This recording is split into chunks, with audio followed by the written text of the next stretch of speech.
Very good morning, students. Uh, Today's topic we are going to start is from language subject verb concord. Here, as I hope you have come across with the word concord and the topic subject verb concord in your previous class. Concord means what? Concord means agreement. Concord means unity. Here we will find or we will learn there must be unity in using subject and the verb in the sentence. If the subject does not agree with the verb or the verb does not agree with the subject, then no sentence can be formed. And subject verb concur suggests that verb agrees with the number and person of the subject. In other words, we can say a singular subject takes a singular verb and a plural subject takes a plural verb. This is the simplest definition of subject verb concur. Alright. So here what I am going to tell you, please listen to it very carefully and note down all the points, because these points will help you identify and understand the agreement or the unity of subject and the verb in the sentence. And these rules must be learned by you so that you can easily use it in your own writing or speaking without making any mistake. These points are very important, which I am going to explain with the help of example, and it would be better if you note it down. Okay, so let's start today. I am starting with an example. I am reading a book. Here, I is the subject, am is the auxiliary verb, reading is the main verb, a book object. And this is written in present continuous tense. So here the subject is singular, I, and the verb is also singular, am, the main which is agreeing with the subject, that is am. As we have come to know that subject and verb must agree with each other with the number and person. So here subject is singular, so is the verb, auxiliary verb. I am reading a book. Okay. Then I am taking another example. They are reading books. They are reading books. This is present continuous tense. And they is plural, so is are. The subject is plural, so is the verb. They are reading books. Okay. If I explain again, please note it. If I explain again, what should I say? In sentence 1, the subject is I. In singular number, the verb is am. It is also a singular number. It is also, yeah. And in sentence 2, the subject is they. It is in plural number, and the verb is what? Are. It is also in the plural number. So here in both the sentences, the subject is agreeing with the number and person, means both subject and verb agreeing with each other with the number and person. Okay. Some other examples you can take. Rohan is playing cricket. The boys are taking their meal. Parul is reciting a poem. Here, Mohan singular is singular. Boys are taking rest. Boys plural are plural. Then Parul is reciting a poem. Parul is singular. Is also singular. So this is how we have to understand the agreement between subject and object, subject and verb. And now I am going to give you some points on the basis of which you have to learn more about subject verb concord. The first one is, you see, noun phrase as subject. When there is a noun phrase as subject, we find it, there is no singular word. Sometimes we find there is a phrase, okay. So when it is a noun phrase which is used as subject, the verb must agree with the head word, the main word, okay. As one of the boys lives in our lane. One of the boys, here this use of phrase one of the boys means there are many boys or some boys, and among them only one lives in our lane. Among the boys only one boy lives in our lane. This is the phrase and when this phrase is used, one of the, it can be anything, it can be things, it can be person. So here boys are given. So when this is used, one of the, you must take singular verb because the subject or the noun phrase is singular, one. It's not all the boys, it is one among all, okay. So one of the boys lives in our lane. Here one of the boys, the one boy is subject and lives is verb where both are in singular number, okay. The next point is two or more singular subjects. If there you find two or more singular subject, what you have to do? The first thing,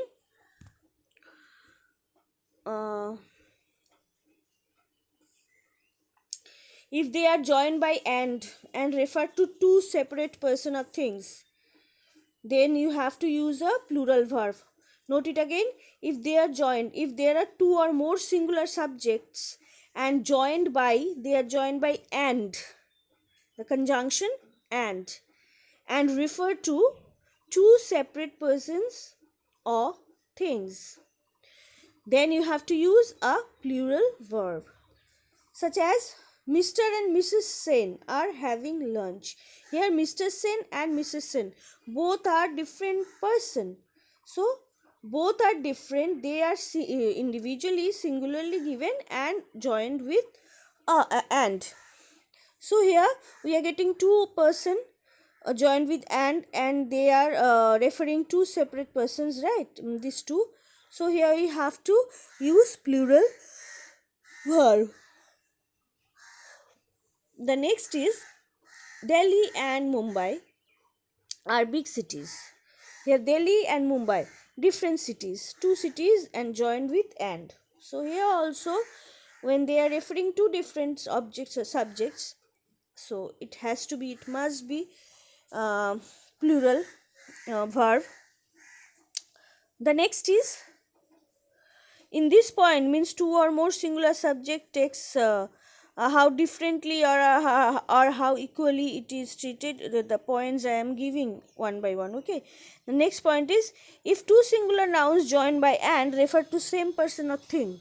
Now if the two singular subjects or nouns joined by and if it refers to same person or thing, the verb must be singular. How? The poet and singer is dead. The poet and singer, here the poet and the singer are not different people. They are means it's same. The same person is poet as well as singer. So he is dead. The horse and carriage is at the door. The horse and the carriage are not different. It's together. So though it is connected with and, but you have to understand whether they are referring to different people or subject or singular person or subject, things, anything. So then if it's referring different, then you have to take plural verb. If it's referring the same, then you have to take singular verb, okay. Now the next is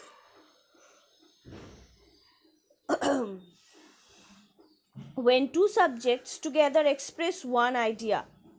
There are two subjects, but they are expressing together, they are expressing one idea. The verb may be in the singular, such as 2 and 2 makes 4. 2 and 2 makes 4. Bread and butter is my favorite breakfast. Bread and butter together, it's giving one idea. 2 and 2, 4. It's giving one idea. So it may take singular verb. Okay. The next is when two or more singular subjects are connected by, with, together with, and not, besides, no less than, then the verb is in singular.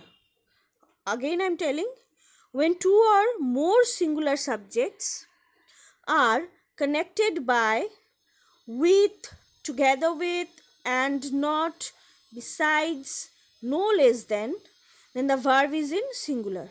Example, she and not you is at fault.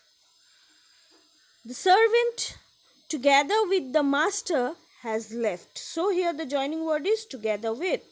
The servant together with the master, the two subjects given and joined with, connected with, together with. The first one was two subjects, she and you, and joined with and not.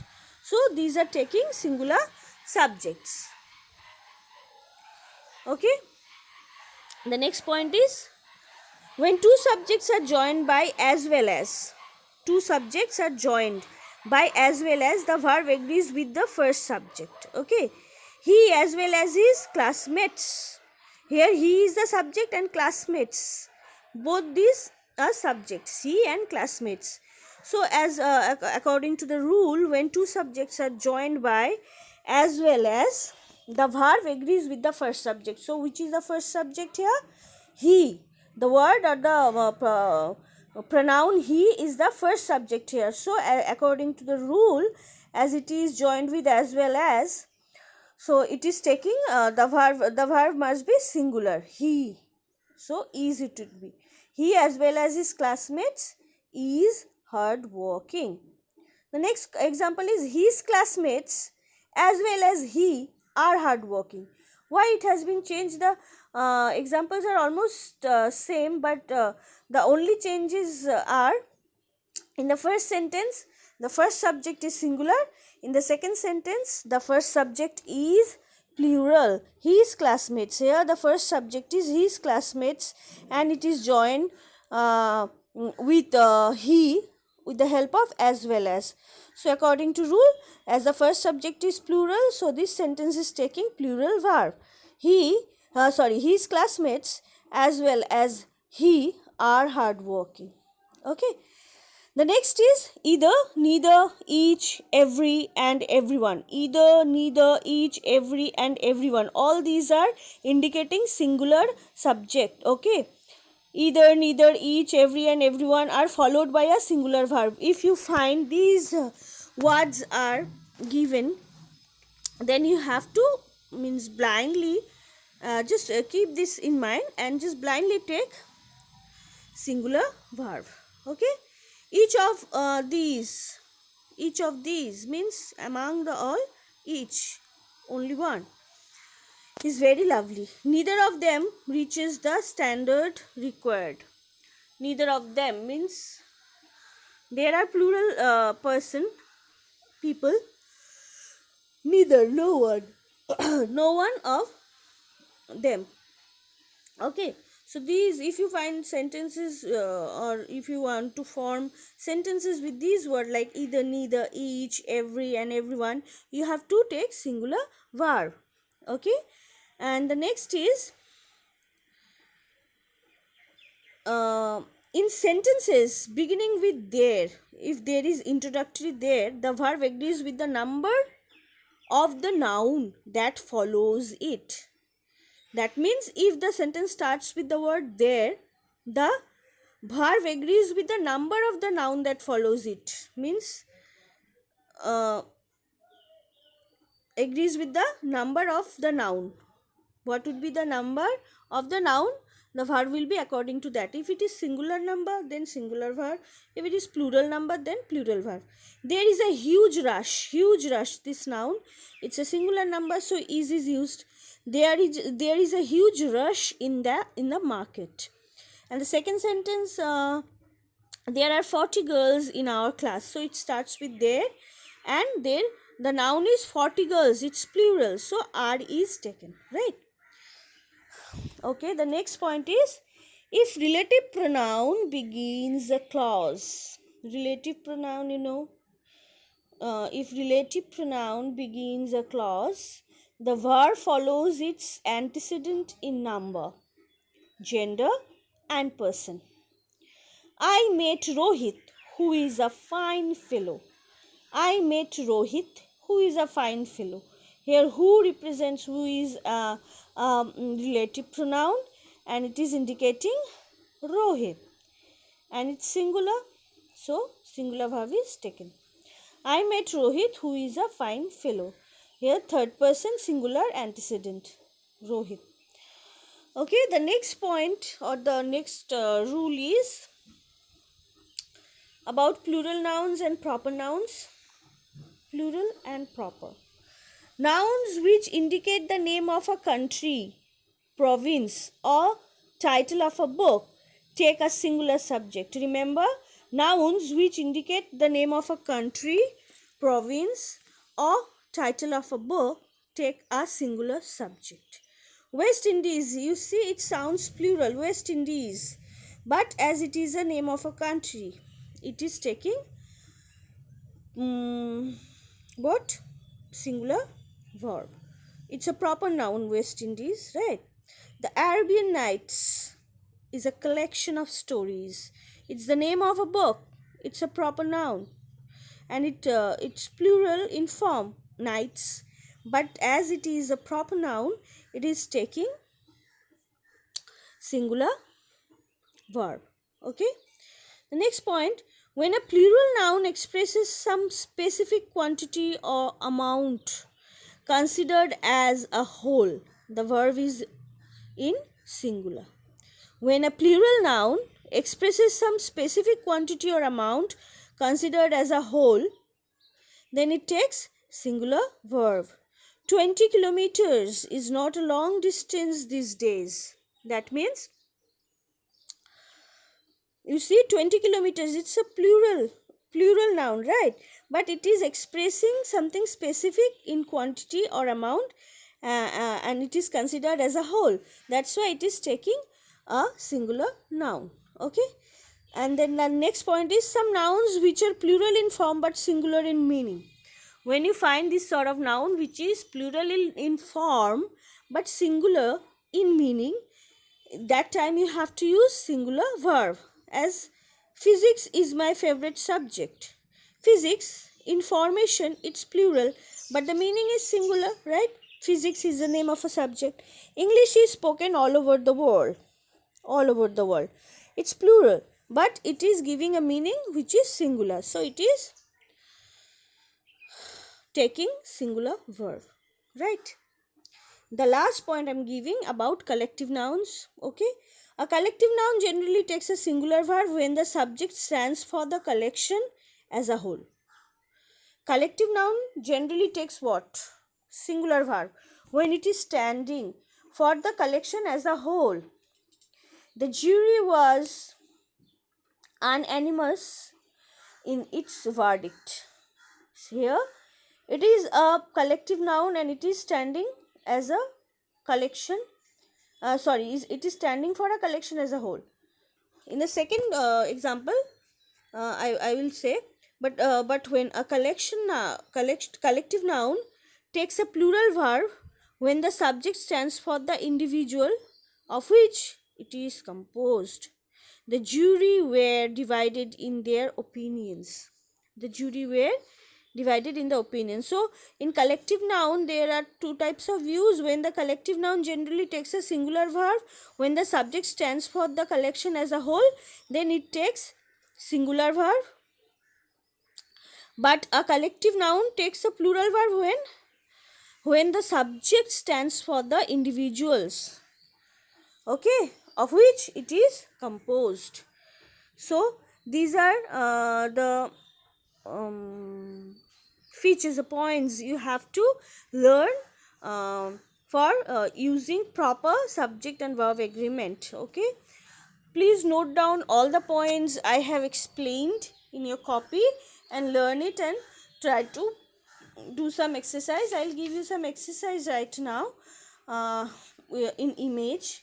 Do it, practice it, and I hope that will be easy to understand. Thank you. Have a very good day.